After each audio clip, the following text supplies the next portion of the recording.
I have a slightly different take, right? Which is that the use case of Bitcoin, I agree with you, is Bitcoin.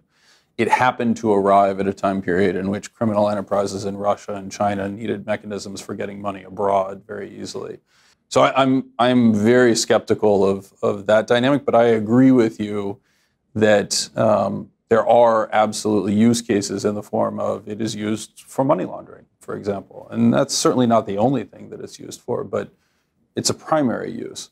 But it opens up so much else, right? And I know you disagree with me, and feel free to push back. You know, instinctual response is, oh, it's so great for crimes.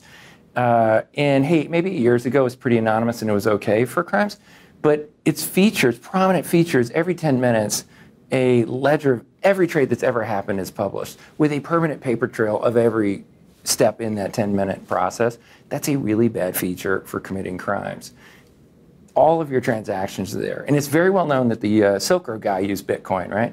Very few people know that there were 2 federal agents that went rogue and were extorting money from the Silk Road guy, independent of each other, in the same task force, stealing money from other people on the internet, doing all kinds of bad things. They wired $1 million through 5 major banks in the US and 1 mutual fund company, none of whom filed a suspicious activity report.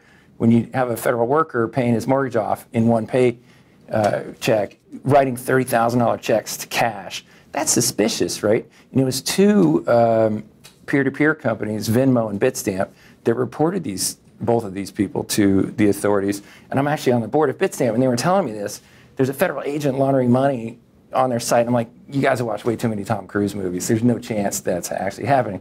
And I looked at this stuff, and I was like, oh, crap, we got to report this. So we reported it to another federal agent.